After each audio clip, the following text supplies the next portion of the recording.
TV ప్రేక్షకులకు నమస్కారం. పురాణ పాత్రలలో ఈరోజు మనం ఒక ఆచార్యుడి గురించి మాట్లాడుకుందాం.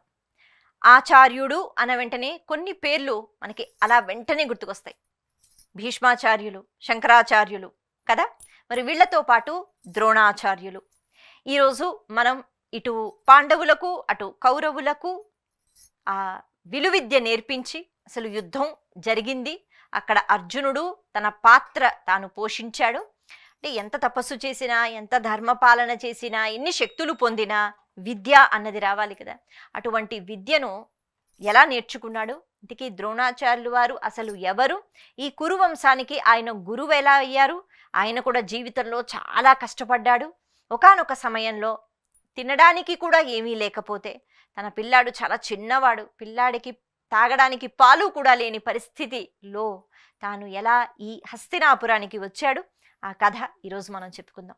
ద్రోణాచార్యులు వారు కూడా చాలా అంటే ధర్మంతో ఎప్పుడూ ఉంటూ ప్రవర్తిస్తూ ఉండేవారు. కాకపోతే ద్రోణాచార్యులు వారి యొక్క జీవిత చరిత్ర మనకేం చెప్తుంది అంటే, మనం ఎన్ని మంచి పనులు చేసినా, ఒక్క చెడ్డ పని చేసినా ఆ చెడ్డ పనికి కూడా ఖచ్చితంగా ఫలితాన్ని అనుభవించాలి.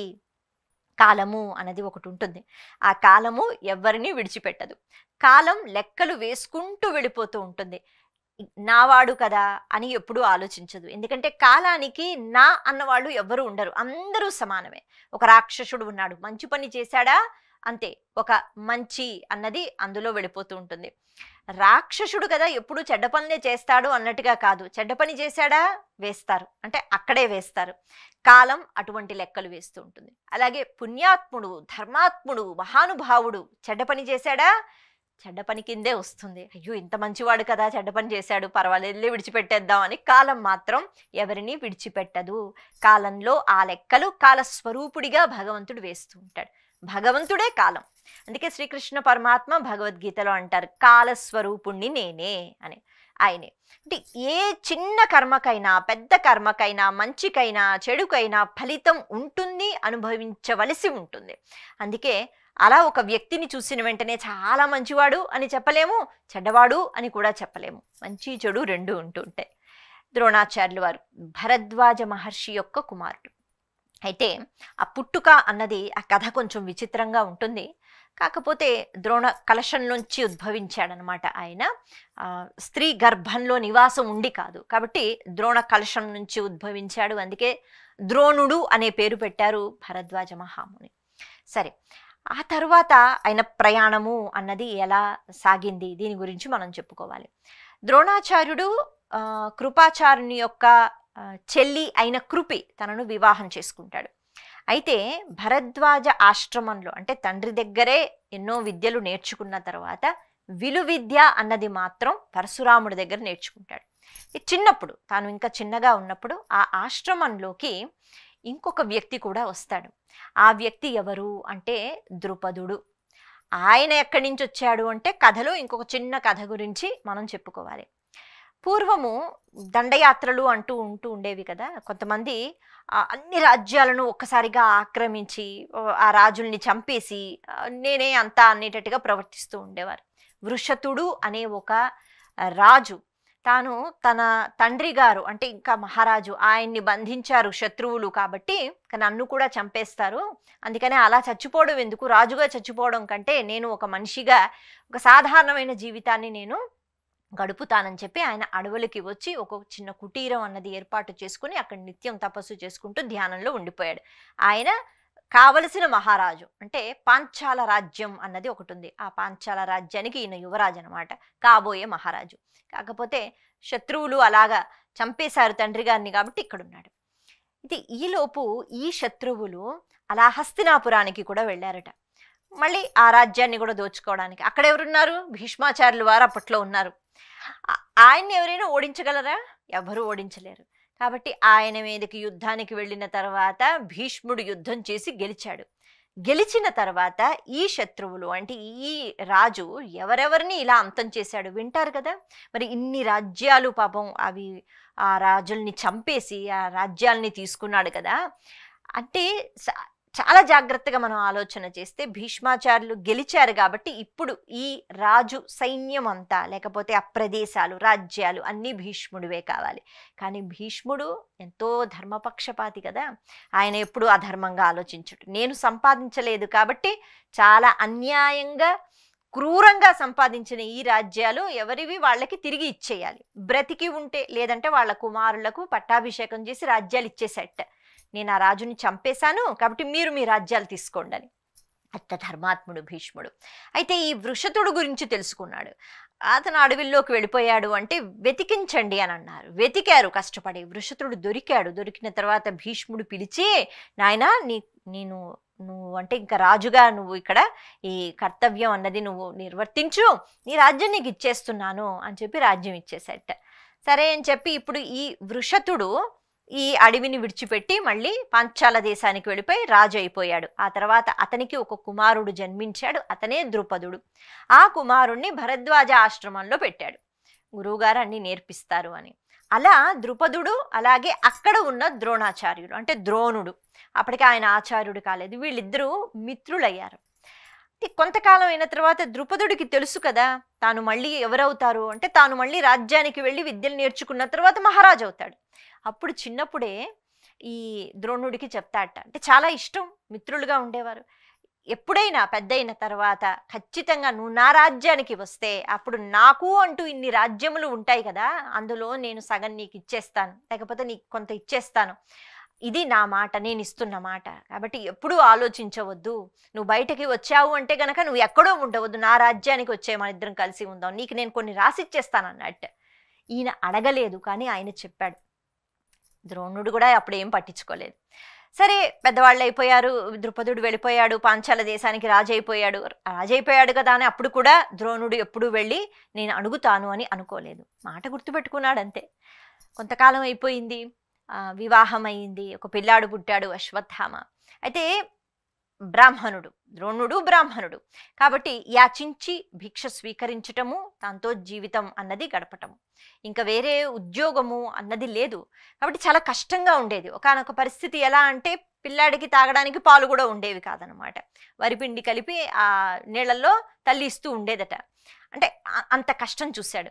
కాబట్టి ఆ సమయంలో ఏం చెయ్యాలి అంటే తన మిత్రుడు గుర్తుకు వచ్చాడు. ద్రుపదుడు ఉన్నాడు కదా, నేను అసలు రాజ్యాలే రాసిచ్చేస్తానన్నాడు. అటువంటి ద్రుపదుడి దగ్గరికి వెళ్ళి అడిగితే ఒక 4 గోవులు ఇస్తే చాలు, వాటిని పెంచుకుంటూ ఆ పాలతో పిల్లాడి ఆకలి తీర్చుకుని యజ్ఞాలు హోమాలు చేసుకోవచ్చు అని అనుకున్నట్ట ద్రోణుడు. అంతేగాని రాజ్యాలకు ఆశపడలేదు. వెళ్ళాడు ద్రుపదుడి దగ్గరికి. కానీ ద్రుపదుడు ఎంత మారిపోయాడు అంటే ఇప్పుడు రాజు అయిపోయాడు కదా, అలా చూసి అసలు ఆ వేషధారణం ఏమిటి, ఒక పేద బ్రాహ్మణుడివి, నీకు నాకు స్నేహం ఏమిటి, అది ఎప్పుడో అయిపోయింది చిన్నప్పుడు, నేనేవో అనుంటాను చిన్నప్పుడు మాటలు, దాన్ని పట్టించుకుని ఇక్కడ దాకా వస్తావా, నా స్థాయి ఏమిటి నీ స్థాయి ఏమిటి, ఇలా వచ్చి నా మిత్రుడివి అని అందరి ముందు చెప్తావా అని నానా విధాలుగా అగౌరవపరచి ₹1 కూడా ఇవ్వకుండా అసలు నేను రాజ్యాలు ఇస్తాను అన్నవాడు అవమానంతో తలంచుకునేలా చేసి అక్కడి నుంచి ద్రోణుడిని పంపించేస్తాడు. అప్పటికే ద్రోణుడికి ఎన్నో శక్తులు ఉన్నాయి, తపశ్శక్తులు, కానీ వాటిని ఉపయోగించలేదు. అలాగే అస్త్రాలు శస్త్రాలు కొన్ని తెలుసు కానీ వాటిని ఉపయోగించలేదు. సరే అలాగా వచ్చేసట. అయితే ఈ అస్త్రాలు శస్త్రాలు ఎలా తెలుసు అంటే ఈ పరశురాముడు కూడా అప్పట్లో ఎంతో మంది క్షత్రియుల్ని చంపేసి ఎన్నో రాజ్యాలను తన దగ్గర తీసుకున్నాడు. అంటే ఇంచుమించు భూమినంతా తను స్వాధీనం చేసుకున్నారు అని అంటుంటారు కదా. అటువంటి సమయంలో తర్వాత ఇక ఆయన తన దగ్గర ఉన్న భూమి అంతా అన్ని పదార్థాలు లేకపోతే వస్తువులు అన్ని దానం చేసేసాట. కశ్యప ప్రజాపతికి భూమి అంతా దానం చేసేసారు. ఎప్పుడైతే ద్రోణుడు పరశురాముడి దగ్గరికి వెళ్ళి నాకు కొన్ని గోవులు ఇస్తారా, మీ దగ్గర బోళ్ళంతా ఉంది కదా దానం చేయటానికి అని అడిగినప్పుడు పరశురాముడు అంటారు, నేను అన్నీ ఇచ్చేశాను, ఇప్పుడు నేను మాత్రమే మిగిలి ఉన్నాను, నాకు వచ్చిన విద్య, నేను కావాలి, నా ప్రాణం కావాలంటే తీసుకో, ఎందుకంటే ఎవరైనా వచ్చి అడిగితే ఇవ్వను అని అనేవారు కాదు. ద్రోణుడు అన్నట్ట, అవునా అయితే నన్ను క్షమించండి, నేను మీరేదైనా గోవులో ఏవైనా ఇస్తారేమో నా జీవితాన్ని గడుపుకోవడానికి అడుగుతున్నానంటే ఆయన ఆ మాట అంటారు. అన్న వెంటనే సరే నాకు విలువిద్య వచ్చు, అది నేను నీకు నేర్పుతాను అని చెప్పి వచ్చి అడిగాడు కాబట్టి విలువిద్య నేర్పారు. పరశురాముడు నేర్పాడు కాబట్టి ద్రోణాచార్యుడు ఆయనకు వచ్చిన విలువిద్య ఇక ఎవరికీ రాదు. అలా నేర్చుకున్నాడు అస్త్రాలు శస్త్రాలు అన్ని మంత్రాలతో. కానీ ద్రుపదుడి మీద ఉపయోగించలేదు. ఎందుకు అంటే తను అలా ప్రవర్తిస్తే తిను కూడా అలా ప్రవర్తించాలా, ధర్మం తప్పలేదు, బయటకు వచ్చేసాడు. ఇప్పుడు వెతుక్కుంటున్నాడు, ఏదో ఒక ఉపాధి కావాలి కదా. అలా వస్తూ వస్తూ హస్తినాపురం మించి వస్తున్నట్ట. అక్కడ బయట పిల్లలు ఆడుకుంటున్నారు. ఎవరి పిల్లలు అంటే 100 కౌరవులు, వాళ్ళు ఇంకా అప్పుడు చిన్నవాళ్ళుగా. 100 కౌరవులు, అలాగే పాండవులు 5. ఈ 105 మంది ఆడుకుంటున్నారు. బంగారు బంతితో ఆడుకుంటున్నారట. అలా ఆడుకుంటూ ఉంటే ఆ బంతి నూతిలో పడిపోయింది. అందరూ విచిత్రంగా గుమ్మగుడి చూస్తున్నారట. అంతేగాని ఏం తీద్దాము, అసలు దీన్ని ఎలా తీద్దాము, ఒక ఆలోచన చేద్దాం వాళ్ళకి లేదు. అప్పటికే వాళ్ళు కృపాచార్యుల దగ్గర కొంచెం విద్య నేర్చుకుంటున్నారు. ఆ సమయంలో అటుగా వెళ్తున్నాడు కాబట్టి వచ్చాడట, చూశాడట.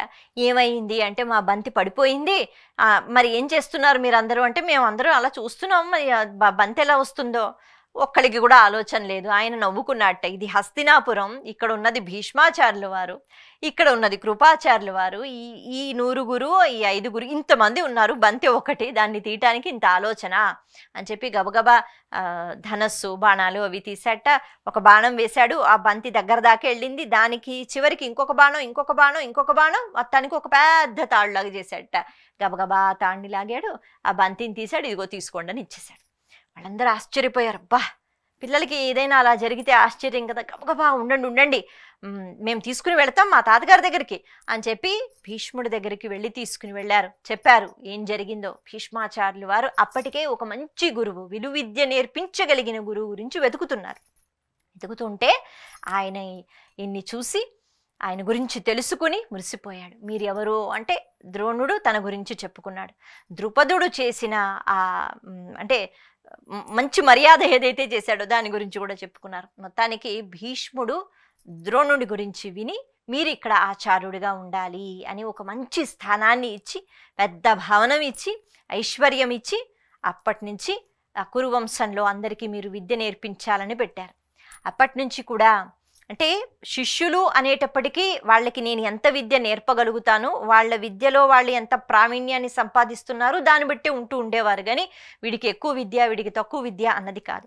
ఆ వీళ్ళు విద్యతో పాటు విద్య అన్నది ఎంత ధర్మంగా దాన్ని ఉపయోగించాలి ఇది కూడా నేర్పిస్తూ ఉండేవారు ద్రోణాచార్యుల వారు. అయితే మనం జీవితం అంతా కూడా కొన్ని సంఘటనల గురించి చెప్పుకుంటూ వెళ్ళిపోలేం కదా. కాబట్టి మనం ఒక్కసారిగా యుద్ధానికి వెళ్ళిపోదాం. అక్కడ జరిగిన విషయం ఏమిటి మనందరికీ తెలుసు. ద్రోణాచార్యుల వారు ఎలా వెళ్ళిపోయారు. ఒకరోజు ఆయన ఘోర యుద్ధం చేస్తున్నారు. ఏకంగా 10,000 గుర్రాలు, 20,000 ఏనుగులు ఇలా చనిపోతున్నాయంటే ఎంతోమంది రాజులు చనిపోయారు. అంటే భీష్మాచార్యుల వారు వెళ్ళిపోయిన తర్వాత ఇక సర్వసైన్యాధిపత్యాన్ని ఈ దుర్యోధనుడు ఈయనకి అప్పచెప్పారు. కాబట్టి మీరు ఎలాగైనా యుద్ధం చెయ్యాలి అంటే ఆయన బీభత్సమైన యుద్ధం చేస్తున్నారు. ఇప్పుడు ఆయన చనిపోవాలంటే ఏం చెయ్యాలి? ఆయన చేతిలో ఎప్పుడైతే ఆయుధం పట్టుకుని ఉంటారో ఆయనకి చావు అన్నది ఉండదు. ఆయన పక్కన పెట్టాలి. ఆయన ఎప్పుడు పక్కన పెడతారు? కాబట్టి ఆయనకి ఒక విషయం ఉందన్నమాట. అదేమిటి అంటే అప్రియమైన మాట వింటే అప్పుడు ఆయన ఆయుధం పక్కన పెడతాడు, ఇక యుద్ధం చేయడు. అప్రియమైన మాట ఉండాలి, వినాలి ఆయన. అది కూడా ఎవరు పడితే వాళ్ళు చెప్తే కాదు, సత్పురుషుడు ఎవరైతే ఉంటాడో ధర్మాన్ని పాటిస్తాడో వాడు. అందుకే యుద్ధంలో ఆ రోజు అంత భయంకరమైన యుద్ధం చేస్తుంటే కృష్ణుడు చూసి అంటాడు ధర్మరాజుతో, ధర్మరాజా మధ్యాహ్నం అయింది, సాయంత్రం వరకు మొత్తం అంటే ఇక్కడ ఉన్న వాళ్ళందరూ చచ్చిపోతారు ఒకవేళ ఇలాగే యుద్ధం చేస్తే ద్రోణుడు. కాబట్టి ఆపాలి, ద్రోణాచార్యుడిని ఇప్పుడు చంపాలి. ఆ ఆయుధాలు బాణం పక్కన పెట్టాలంటే అప్రియమైన మాట చెప్పాలి. మనందరికీ తెలుసు కదా, అశ్వత్థామ హతః అని అనమంటాడు. సరే, ఓ అశ్వత్థామ అనే ఒక ఏనుగుని చంపేస్తాడు భీముడు. కాబట్టి అది అబద్ధం కాలేదు అనేటట్టుగా ధర్మరాజు కూడా ఆ మాట అనడము. అయితే ధర్మరాజు అన్నాడు కాబట్టి ఇది ఎలాగైనా నమ్మొచ్చా నమ్మక్కర్లేదా అనే విషయం పైన ఆలోచన లేదు. వేరే ఎవరైనా అంటే ఆలోచించేవాడేమో. అయితే అంతకు ముందు ఒక విచిత్రం జరిగిందట. ఘోర యుద్ధం చేస్తున్నాడు అని మనం చెప్పుకున్నాం కదా. ద్రోణాచార్యుల వారి దగ్గర ఉన్న అస్త్రాలు శస్త్రాలు వీటి విలువ కట్టలేం, వాటన్నిటిని ఉపయోగించేస్తున్నట్ట. బ్రహ్మాస్త్రాలు, ఆగ్నేయ అస్త్రాలు ఎవరి మీద? సామాన్యమైన రాజుల మీద. పైనుంచి పైలోకాల నుంచి యుద్ధం చూస్తున్న సప్త ఋషులు భూమి మీదకి వచ్చారట. ఎవరికీ కనపడలేదు, ద్రోణాచార్యులకు కనిపించి చెప్తున్నారు, నాయనా నువ్వు ఇప్పుడు అధర్మం పాటిస్తున్నావు.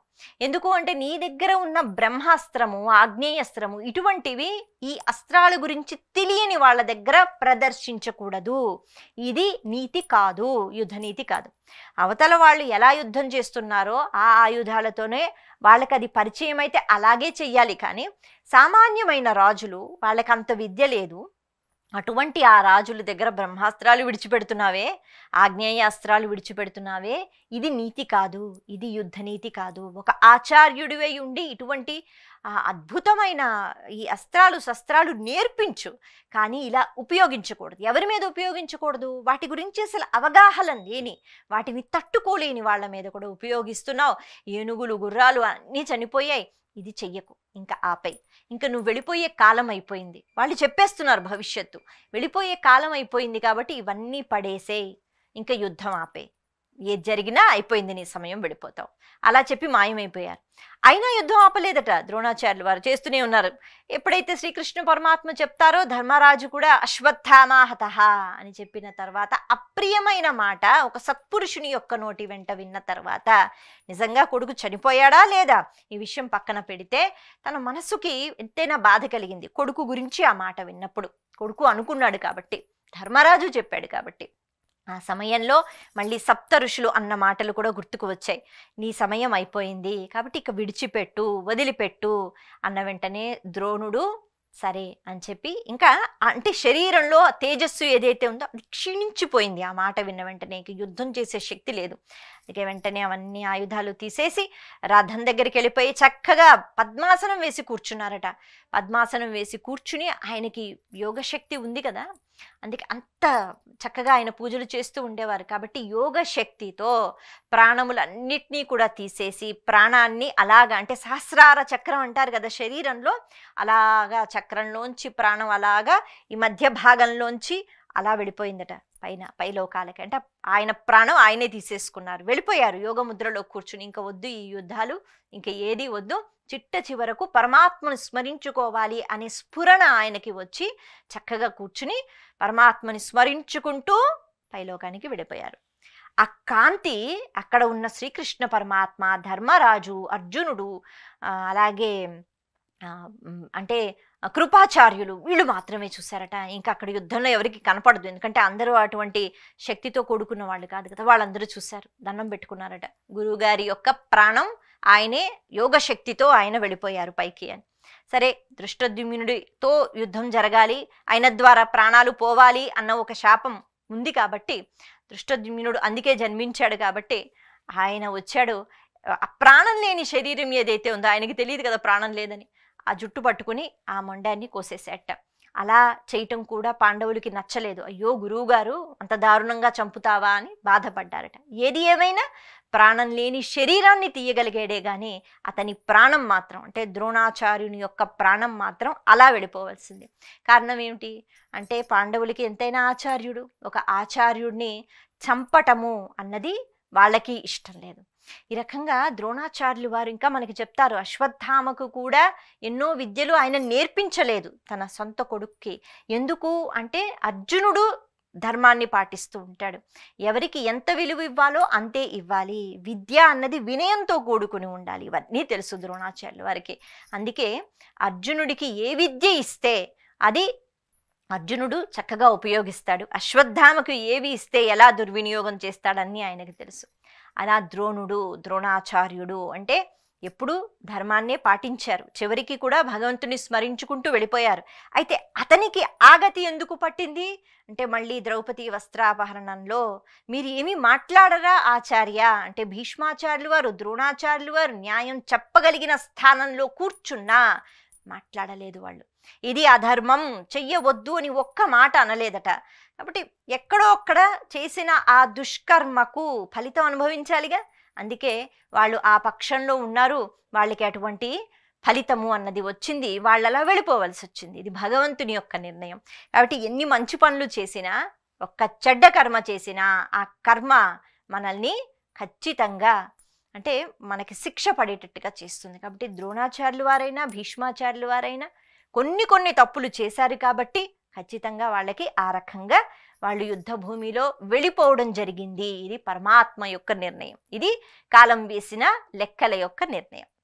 ఆ రకంగా అటువంటి ఆచార్యుడు భారతదేశంలో ముఖ్యంగా అర్జునుడికి ఆ విలువిద్య నేర్పించటానికి అటువంటి ఆచార్యుడు రావడం ఆయన కారణ జన్ముడు అని అంటారు. అందుకే భరద్వాజునికి ఆయన జన్మించాడు. అది కూడా మనం చెప్పుకున్నాం కదా, ఒక కలశంలో. కాబట్టి ద్రోణ కలశం నుంచి ఉద్భవించిన వాడు ద్రోణుడు, ద్రోణాచార్యుడు మనందరికీ కూడా ఆచార్యునితో సమానం. అటువంటి ఆచార్యుణ్ణి ఈరోజు మనం స్మరించుకున్నాం పురాణ పాత్రలలో. నమస్తే.